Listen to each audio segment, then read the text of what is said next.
Fala aí, rapaz do Zap. Dessa vez não é um vídeo de resolução. Eu vou começar essa playlist de estequiometria. Bem no passo a passo, bem explicando como que se faz. Pra você resolver qualquer questão de estequiometria, eu vou abordar nessa playlist todos os casos de estequiometria. Desde as mais simples até as mais complicadas, que a gente tem rendimento, tem a questão do, do reagente em excesso, reagente limitante. E a gente tem também a questão de descontar é, rendimento ou então acrescentar. E eu vou apresentar caso a caso para que você fique boa em estequiometria. Bom, vamos às principais características da estequiometria. Toda questão de estequiometria ele vai te dar uma fórmula química mais ou menos assim, certo? Se você não conhece essa estrutura química, eu recomendo que você volte um pouquinho atrás e saiba reconhecer o que isso aqui significa. Mas, sei lá, já que eu já tô aqui, eu vou explicar mais ou menos. Esse primeiro reagente, somado com esse reagente, resulta, certo? Esses produtos, esses compostos, essas substâncias reagindo vão gerar um produto, aqui é o produto, Z, ok? Então, os reagentes X e Y, quando é, numa reação, eles geram o produto Z, correto? Outra coisa que eu quero te falar aqui sobre isso, sobre essa estrutura, é que às vezes essa estrutura pode vir assim, ó. Por exemplo, pode vir aqui, ó, tem um 2 aqui embaixo, tem um, sei lá, um 3 aqui embaixo, quer dizer, é difícil ter um 3 aqui, né? Vou deixar assim. Pode ter, por exemplo, um negócio aqui, esse aqui assim. O que que essas coisas significam? Sempre que a gente tem esse 3 antes do elemento, esse 4 antes do elemento, um x número antes desse elemento, a gente vai falar que isso aqui é o nosso índice estequiométrico.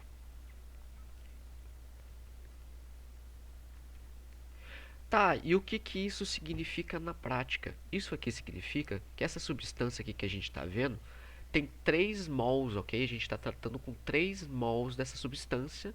Essa aqui é a mesma coisa, 4 mols, ok? Aí você fala, ah, mas e esse negocinho aqui do lado? Esse lado aqui é quantos átomos a gente tem desse elemento aqui, certo? Esse aqui, ó, esses daqui são átomos e esse aqui são moléculas. Lembra lá da diferença? Átomos são pequenas partes, a molécula é um conjunto, entendeu? Então, por exemplo, esse 3 aqui a gente vai ter 3 moléculas assim, ó. Tá entendendo mais ou menos? Isso aqui é uma molécula. Eu esqueci o nome disso aqui, eu acho que é índice, ou esse aqui é o índice estequiométrico e esse aqui é só índice, se eu não me engano. Mas você não precisa saber formalmente o nome dessas coisas para resolver questões de estequiometria. Então, olha só, vamos voltar aqui pro comecinho. Quando a gente tem, por exemplo, uma estrutura assim, a gente tem, por exemplo, um mol, certo? Reagindo para um mol, que vai ocasionar em um mol do nosso produto, certo? Então, olha só, isso aqui a gente pode dizer que está numa proporção de um para um, certo? Isso aqui está bem proporcional. Agora, por exemplo, se a gente tivesse, por exemplo, 2x mais 2y gerando 2z. Isso aqui seria 2 para 2 para 2. E aqui a gente poderia simplificar essa essa reação sendo de volta isso daqui, ó, certo? É só uma dica, porque às vezes a questão te dá uns números absurdos e você consegue simplificar e torna os cálculos mais simples, ok? Então olha só, mais uma informação relevante que você tem que guardar no bolso. Não tem como a gente fazer essa simplificação se, por exemplo, a gente tem números quebrados, por exemplo, 2x mais 3y, que vai ocasionar em 4. A gente fica com vontade, né? Olha, vou simplificar esse 2 aqui com esse 4. Cara, cuidado, porque olha o que vai rolar aqui, ó. Vai ficar 2x, x só, né? E 3 sobre 2y e isso aqui 2z, né? 2z.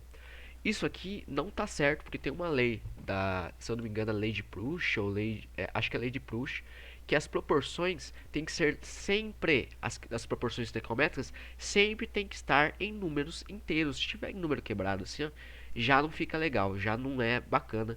Então a gente sempre vai trabalhar a estequiometria com números inteiros assim desse jeito, ok? entendido mais ou menos essa base aqui da estequiometria, agora vamos para a parte interessante. Sempre que ele te dá um negócio de estequiometria aqui, a gente vai estar trabalhando com elementos químicos, ok? Esses elementos químicos, é, essas substâncias químicas, né? Essas substâncias químicas vão ter lá na tabela periódica o número atômico dele aqui, Z, e aqui em cima o número de massa dele aqui, certo? E sempre que a gente está tratando com estequiometria, a gente vai ignorar esse número aqui atômico dele e a gente vai trabalhar com a massa desse produto químico. Vamos supor que a gente está trabalhando, sei lá, H2, certo? H2 mais, sei lá, O2, certo? O2, ok? Isso aqui vai gerar, sei lá, H2O. Eu vou abordar outra propriedade aqui da estequiometria com isso aqui, mas eu quero que você repare. Geralmente na questão ele vai te dar a molaridade, o número de molaridade não, ele vai te dar a massa dessas substâncias e geralmente, por exemplo, geralmente não, a massa do H2 do H ele vai te dar separadamente, vai ser, por exemplo, uma grama por mol, certo? Por mol. O O ele vai falar que é 16. Aí você me pergunta, tá, isso aqui é só o H, esse aqui é só o O. E aqui tem 2. Cara, muito simples. A gente vem aqui, ó, faz 1 vezes 2, mais 16 vezes 2.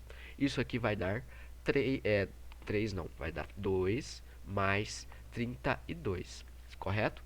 Isso aqui no total tem que gerar o H2O, que vai ser o nosso 2 mais o O aqui que a gente tem aqui, que é 16, né? Só que eu quero que você repare uma coisa aqui, outra propriedade fundamental da estequiometria.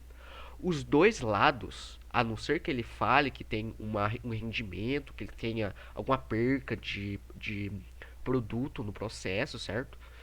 Os dois lados sempre tem que ter a mesma massa. Aí você fala, mas aqui não tem a mesma massa. Aqui a gente vai ter 18 gramas, certo? E aqui a gente vai ter 34. O que está rolando aqui? Por que deu errado isso daqui? Bom, a gente precisa voltar um pouquinho para trás e ver que isso aqui, ó, não está balanceado. Outra propriedade fundamental da estequiometria é que você tem que verificar sempre, antes de fazer a estequiometria, se está tudo balanceado. Como que a gente verifica isso? A gente tem vários métodos para balancear, mas primeiro a gente tem que verificar se está balanceado. Aqui a gente tem dois Hs aqui, certo? Dois Hs. E aqui a gente tem dois Os. Eu gosto de fazer desse jeito, você faz do jeito que você quiser. Tem dois Os aqui. Aqui do outro lado a gente tem dois Hs e um O só. Vixe, não tá batendo isso daqui. Essa conta aqui está desbalanceada. Ok? Se ela está desbalanceada, ora, vamos balancear ela. Como que se balanceia uma conta dessa? Bom, lembra lá dos índices da proporção estequiométrica? Ela sempre tem que ser formada de números inteiros, ok? A gente não vai mexer nisso daqui, ó, nesse índice atômico. Não vai mexer nisso, não pode mexer nisso. A gente vai mexer no tanto de mols que essa substância vai ter. Então, olha só o que vai rolar aqui. Se a gente tem dois Hs desse lado, dois Os desse lado, e aqui a gente tem dois Hs e um O, a gente precisa transformar esse um O em 2. Como que a gente faz isso? A gente coloca um 2 aqui desse lado. Mas, fazendo isso, repare, agora vai ficar 2 vezes 2 Hs, vai ficar 4 Hs. Certo? E aqui, ó, vai ficar 2 Os. Ok, joia? Aqui, ó, bateu esse 2 aqui com esse 2 aqui, mas o H agora que não está batendo. Mas agora eu posso vir aqui e botar 2 mols de H2, para reagir com O2, para gerar 2 mols de H2O. E agora a nossa equação química está devidamente balanceada e pronta para fazer qualquer cálculo estequiométrico, né? Então, por exemplo, vamos fazer um calculinho estequiométrico que eu vou inventar agora na hora. Então, olha só. Dado as massas molares, sei lá, do H, que vai ser 1, né? 1, o do O, que é de 16. Uma dica interessante é para geralmente ele sempre é complicado. 98% dos casos eles vão te dar a massa molar do seu elemento. Mas, aí você me pergunta, e se eles não me derem a massa do meu elemento? Bom, aí você tá um pouco lascado, né? Mas tem vários jeitos de você fazer. É, eu recomendo que você decore mesmo a tabela periódica, até pelo menos ali o manganês, né? Tipo, até, se eu não me engano, é o elemento 25, 26, né? Até onde chega o ferro. E tem uma musiquinha no YouTube, que é em inglês, né? Eu decorei a tabela periódica em inglês, mas que você consegue saber o número dos elementos. Por exemplo, there's hydrogen, anilium, delirium, beryllium. Então você sabe, ó, o H é 1, o L é 2, né?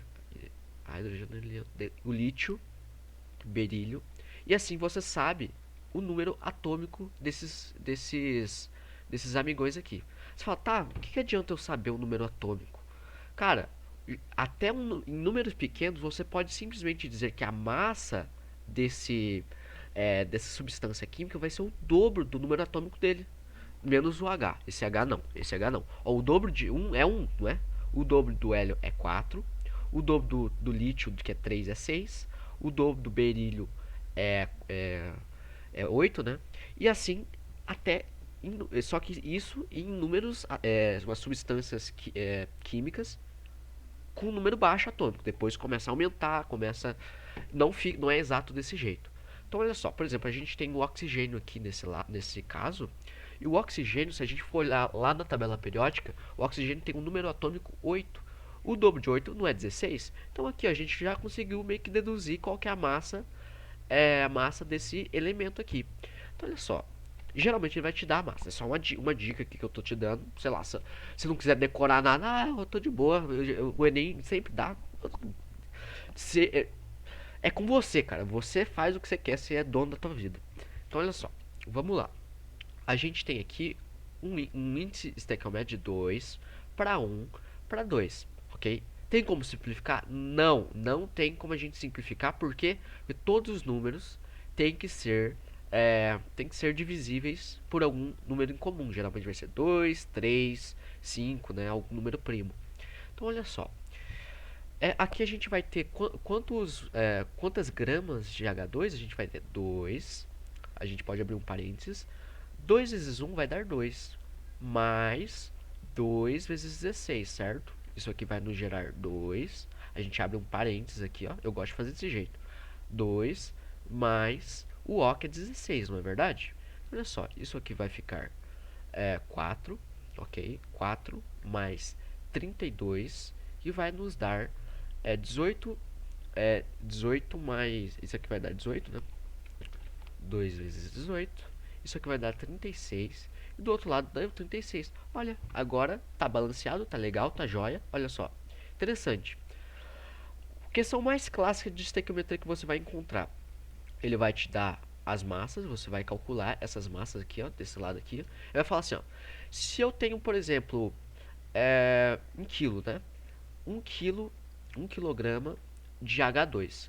Quanto que eu posso gerar de 2H2O, certo? Como que eu faço isso daqui? Primeiro, eu pego os dois que mais me interessam, que é o H2, e está perguntando quantos de H2 que eu preciso para gerar, por exemplo, 1 kg disso daqui.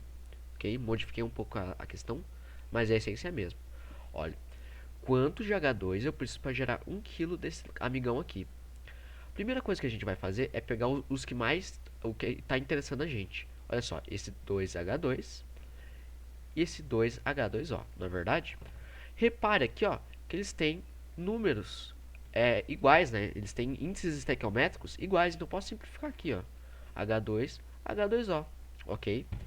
Nesse caso eu posso. Agora, se fosse esse O com esse 2H2O, não poderia fazer isso, tudo bem? Então, olha só. Vamos para a segunda parte. Eu tenho 1 kg disso aqui. Quantos de H2 eu preciso para fazer 1 kg disso daqui? Bom, a gente sabe que o H2 é 1 mais 1, né? Porque tem 2 aqui, 2 vezes 1 é 2. E o nosso H2O, né? Porque eu já descontei ele. O nosso H2O vai ser H2, que é 2, mais 16 vai dar 18, não é isso? Então, olha só. 2 gramas para 18 gramas, ok? E a gente aqui agora está transformando em 1 quilograma. 1 quilograma, quantos vai dar de H2, certo? Tem várias formas de você fazer isso aqui, ó. A mais famosa é você fazer uma regra de 3, né? Você faz, ó, 2 gramas. Você vai perguntar, isso aqui tá em gramas, isso aqui tá em quilo. Tem problema? Na verdade, tem um pouco de problema. Então, a gente tem que transformar, geralmente, isso aqui tudo em grama. A gente tá lidando tudo com grama, então a gente vai lidar tudo com grama. Então, 1 quilograma é igual a 1000 gramas, certo?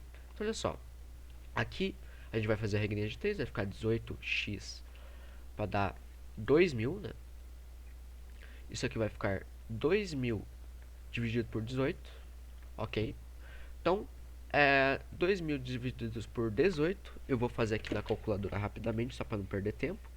2000 divididos por 18, isso aqui vai nos dar 111, 111,11, é uma dízima periódica, ok?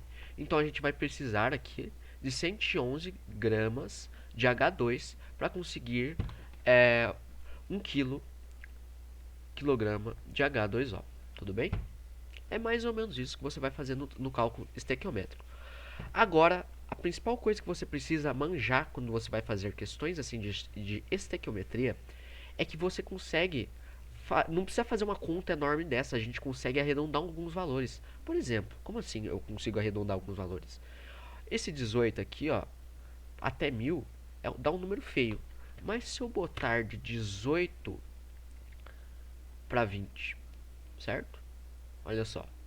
20 para dar 1000, vamos cortar uns zerinhos aqui, ó. 2 para dar 100, eu não vou multiplicar isso aqui por 50. E olha só, se eu multiplicar isso aqui por 50 também vai dar 100, que é um número bem próximo a 111, você não concorda comigo? Então olha só, eu consigo cortar vários caminhos fazendo isso aqui. Outro jeito de você resolver a questão de estequiometria é justamente esse. Você meio que vê qual que é a proporção que você multiplicou esse primeiro número até que deu o segundo, certo? Aqui, por exemplo, eu multipliquei de 20 para 1000. Então, qual que é por quanto que eu multipliquei? Foi por 50. Por exemplo, se eu tenho, por exemplo, 3 gramas e eu quero que dê, sei lá, 6 gramas aqui, ó. 6 gramas aqui. E eu tenho, sei lá, 2 aqui e x aqui, eu não preciso fazer essa regra de 3. Eu posso vir aqui, ó, eu multipliquei esse lado aqui por 2 vezes, não é verdade? 2 vezes, 2x. Aqui eu multiplico por 2x, do mesmo jeito. Isso aqui vai dar 4, não é verdade? Olha só, é um jeito bem mais fácil. Você não precisa ficar fazendo regra de 3, né? Fazer aquelas contas enormes, né? Você consegue chegar a valores bem aproximados. E geralmente isso te mata muito, muito, muito, muito tempo quando você está resolvendo alguma questão. Perfeito? Vamos para a segunda parte agora da estequiometria, que agora eu vou falar um pouco dos casos mais particulares de estequiometria, tá bom? Vamos lá. A estequiometria pode ser tanto ele te pedindo a massa, certo? A gente vai ter uma relação de massa para massa, certo?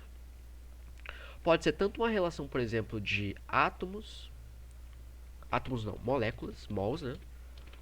Mols e massa. Te perguntar, por exemplo, quantos mols disso aqui que dá a massa desse daqui. Ou pode ser, por exemplo, volume desse aqui para volume desse aqui. Eu não quero me aprofundar muito nesse vídeo, nessas questões, porque eu vou fazer diversos exercícios envolvendo esses negócios. Mas o que você precisa saber é que geralmente no exercício, quando a gente está falando, por exemplo, vamos para os casos mais complicados. Quando ele está falando, por exemplo, de volume, a gente vai ter um negócio chamado CNTP. Essa CNTP ele vai falar que tem no, ele vai falar assim, ó, a gente está fazendo uma reação nas condições de CNTP, né? Essas CNTP são a condição mais ideal que tem, né? Que a gente tem um ATM, a gente tem, sei lá, eu acho que se eu não me engano, 300 Kelvin, e a gente vai encontrar esse valor aqui que é 22,4. Grave esse número na tua cachola, 22,4. E olha só, a gente tem outras constantes aqui, ó, que é a constante de Clapeyron, a constante de Avogadro e essa CNTP. Vamos para cada uma. A constante de Clapeyron está diretamente relacionada com aquela famosa forma do PV sendo igual a nRT. Você pode chamar, lembrar dela do jeito que você quiser. Eu, quando estava aprendendo isso aqui, eu lembrava assim: por você eu nunca rezei tanto. Por você, nunca rezei tanto. Essas mnemônicas, né, que a gente chama, é só para você lembrar no primeiro momento. Mas depois você tem que procurar entender o que cada coisa dessa forma aqui significa, ok? Primeiro aqui, o P significa a pressão, certo? E a pressão é sempre dada em ATM. O nosso volume, o V, volume, é sempre dado em litros, ok? O nosso N aqui, ó, vai ser o nosso número de mols. De mols. O nosso R aqui, ó, esse R aqui vai ser a nossa famosa constante Clapeyron, que é de 0,082 atm litro sobre K vezes mol. Relaxa, que eu já vou te mostrar alguma aplicação disso. Por que tem essa forma feia aqui, né, dele demonstrar isso aqui, mas você vai ver que é bem gostosinho de fazer. A temperatura, né, que é o T, temperatura, é dado em kelvins, ok? Então você precisa estar bem ligado com outra coisa aqui. Geralmente ele vai te dar a temperatura em graus Celsius. E como que a gente transforma graus Celsius para Kelvin, certo? A gente vai pegar esses graus Celsius e somar com 273, que vai dar os nossos graus Kelvin, né? Não vai dar a nossa medida Kelvin. Então, por exemplo, imagina que a gente tenha, sei lá, uma temperatura ambiente de 27 graus Celsius, certo? E a gente quer transformar isso aqui em Kelvin. Como que a gente faz? Multiplica por 273 e a gente vai descobrir que isso aqui é 300 graus Kelvin, beleza? Então olha só, isso aqui você precisa ter gravado no teu crânio, tá bom? Mais uma coisa que você precisa ter gravado no teu crânio. Ok, agora, deixa eu ver, mol, já falei de mol. Vamos para o avogado. Avogado. Avogado nada mais é que quantos átomos a gente tem em um mol. Um mol, ele vai falar aqui que a gente vai ter 6 vezes 10 é 23 átomos dentro de um mol, certo? Nossa, muita coisa, realmente, muita coisa. E isso aqui a gente vai aumentando. Se a gente tem 2 mol, a gente vai ter 2 vezes 6 vezes 10 a 23 átomos dentro desses 2 mols. E o que isso significa? A gente vai ter 2 vezes 10 a 23.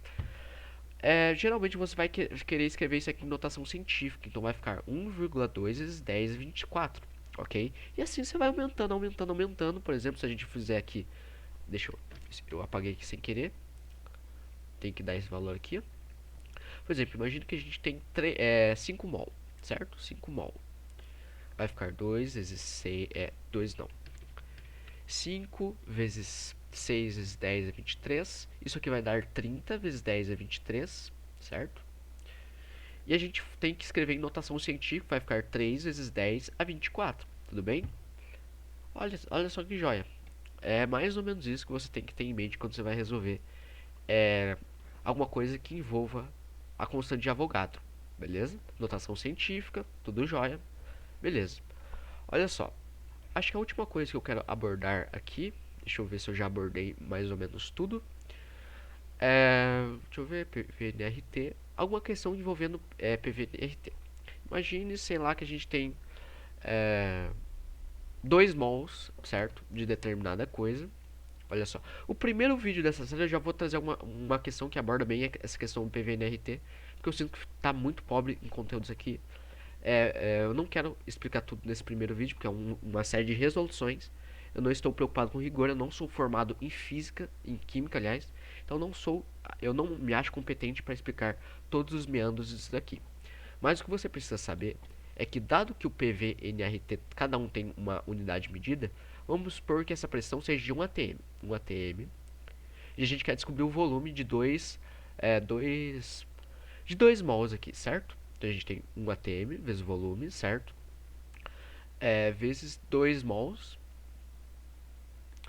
O R a gente tem que a constante de Clapeyron. Eu gosto de escrever essa constante de Clapeyron. Olha só, a constante de Clapeyron é essa: 0,082, mas eu gosto de escrever como 82 vezes 10 a menos 3. Você escreve do jeito que você quiser, mas eu vou ser bem rigoroso aqui, que é ATM vezes litro vezes a molaridade vezes o K.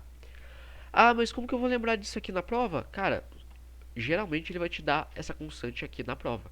Mas eu gosto de lembrar isso aqui como sendo alquimim, alquimim, alquimim. Como assim alquimim? A, a litro Alquimim, entendeu? Alquimim. Ó, alquimim. Pronto, já lembrou. Ó, esse A de ATM, L de litro, K de temperatura e mol, né? Enfim, Alckmin, que é o vice-presidente do Lula lá, né? Você lembra lá da política, que é o Alckmin. Lembra? Alckmin, Alckmin, Alckmin. Eu insisto. É um jeito bem fácil de você lembrar disso aqui. Mas enfim, bora lá. E a gente tem, sei lá, olha só. A gente tem um ATM, 2 mols e a gente imagina que a gente está tratando de um ambiente que seja de 27 graus Celsius, certo? 27 graus Celsius.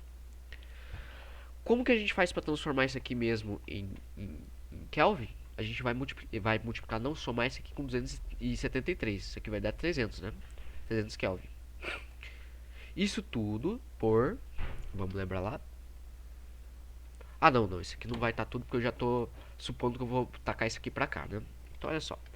Já vou tacar isso aqui pra cá pra mostrar que vai pra cortar um tanto de coisas aqui que não vai ficar tão difícil. Olha só, a gente quer descobrir o volume. Então é suposto que sobre só esse L aqui, beleza? Então olha só, vai ficar 2 mols vezes 82 vezes 10 a menos 3 ATM litro K mol, beleza? Alquimim aqui, ó, alquimim vezes 300 Kelvin. Isso tudo por esse 1 ATM que está aqui em cima, 1 ATM.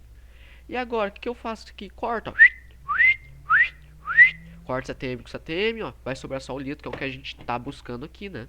Então, nosso volume vai ser 2 vezes 82 vezes 10 a menos 3 vezes 300. Esse 300 eu vou escrever como 3 vezes 10 a 2. Tem que sempre fazer essas simplificações para ficar mais fácil depois de fazer, né? Então, olha só, esse 2 eu posso cortar com isso daqui. Vai ficar 10, 10 a menos 1. 82 vezes 10 a menos 1 vezes 3 vezes 2. Beleza? Isso aqui vai ficar 6 vezes 82 vezes 10 a menos 1. Ou seja, a gente vai ter que 82 vezes 6, 6, 12, 48, 49. A gente vai ter 49,2, né? Ou então 492 vezes 10 a menos 1. Isso aqui é 49,2 litro. Lembra que a gente está falando de volume? Litro. Vai sobrar só o litro aqui de nossa constante, né? Ó. Lembra aqui. Isso aqui, deixa eu só. Aqui, ó. L. L aqui, ó. E a gente está sempre falando de volume que está em litros, né? Volume que está em litros. Volume que está em litros. E o volume que está em litros. Perfeito? É isso de estequiometria. Acompanhe a série de resoluções. Esse aqui é bem o basicão mesmo. Eu vou te mostrar que não é tão complicado quando a gente encontra na prática. Espero que tenham gostado e até a próxima.